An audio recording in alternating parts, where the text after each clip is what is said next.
Brand new expo buildings turned into a homeless shelter in March. The city saying at the time they wanted to prevent the spread of COVID in the homeless community. News4 Investigates found that since March, taxpayers have paid more than $2.5 million, including a $34,000 fence, private security $214,000, and the catering company with the fairgrounds contract $774,000.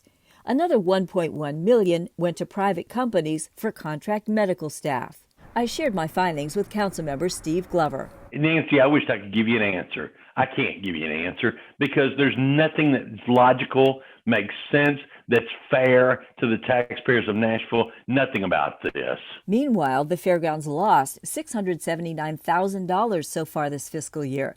That's because the expo center has not been available for other uses like the flea market. And those losses will continue to add up. This internal memo from the Fairgrounds Executive Director, Laura Womack, says there won't be any indoor events until June 1st. That's if the homeless shelter closes March 31st as scheduled.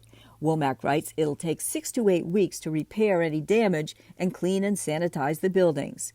Shane Smiley with the Flea Market Vendors Association says hundreds of families who operated flea market booths are suffering. There's well over 1,200 people that are not able to work right now. Are there other options for housing the homeless? Yes. Early in the pandemic, social service agencies proposed contracting with local hotels. They were quoted $39 a night. That way people didn't risk getting sick in crowded missions. But the city decided not to do that. Do the math. If the city put 50 people a night in hotel rooms at $39 a night, it would have cost about $410,000 for the last 7 months. Instead, taxpayers have paid 6 times that much, $2.5 million and counting. Now, the mayor's office sent us a statement about an hour ago saying that the CARES Act is paying the cost of this.